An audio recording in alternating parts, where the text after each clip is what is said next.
Some stories don't sound terrifying until you realize they happen to people just like you. They start with something small, a sound in the wall, a late-night ride, a flicker on a baby monitor, and end with something that never should have existed in the first place. Here are 3 creepy true horror stories you'll wish you didn't hear alone. Story 1. Ava had just moved into a basement apartment. Small, cheap, and a little too quiet. The landlord said the walls were soundproof. They weren't. By the 3rd night, she began hearing faint voices through the drywall.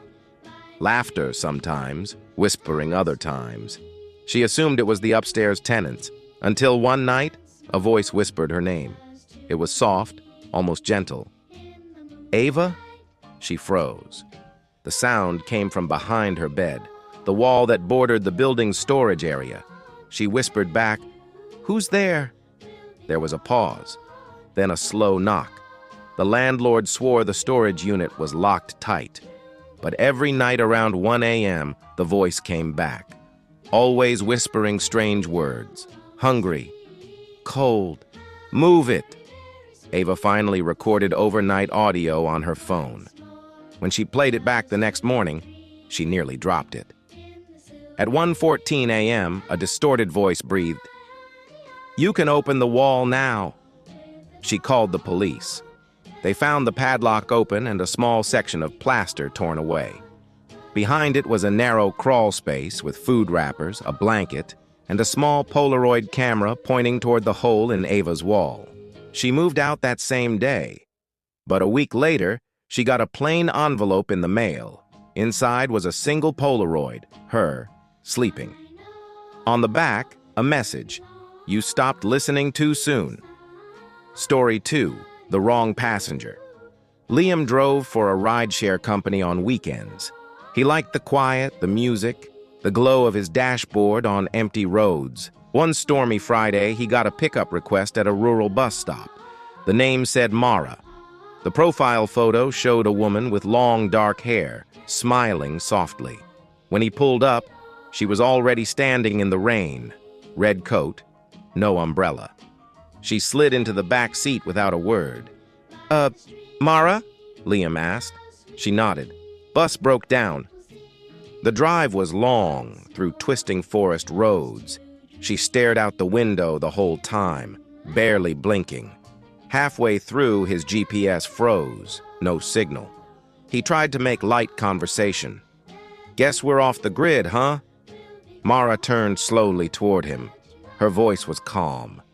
"That's good. No one likes to be tracked." When he dropped her off, she stepped out in front of an old farmhouse, completely dark. As soon as the door closed, Liam's app crashed. The ride vanished from his history. No payment, no record. He shrugged it off, until he noticed something dangling from his rearview mirror, a single red button from her coat. A few nights later, another request came from the same road. Different name, different photo. But the destination pin dropped on that same farmhouse.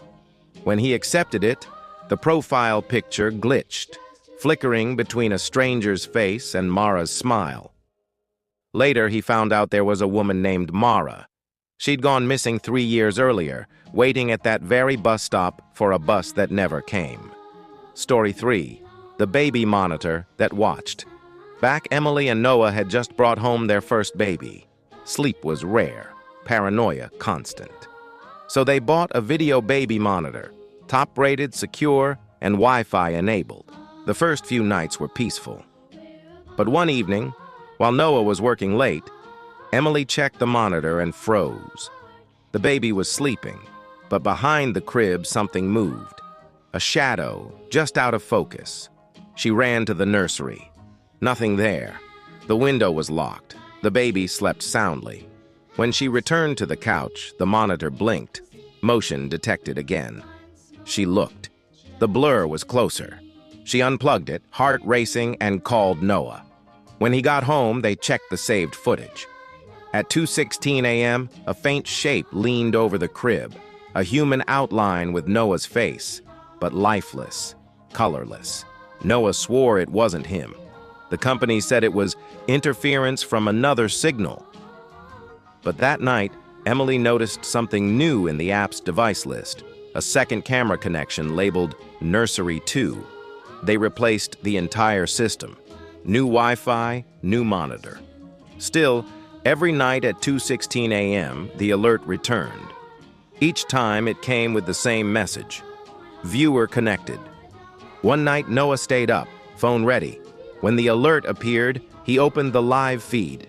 He saw the crib, the baby, and behind it, a pale figure crouching low, staring straight into the lens. Its eyes flashed white. Then the feed cut out. The next morning, they packed and left.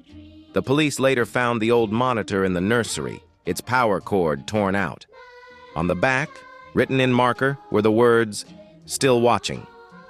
A week later, Noah got a cloud storage email from the old baby cam company. Your 2:16 a.m. recording is ready to view. The file was titled viewer2.mp4. Which one haunted you the most? The whisper in Ava's wall, the wrong passenger in Liam's car, or the thing behind Emily's baby monitor?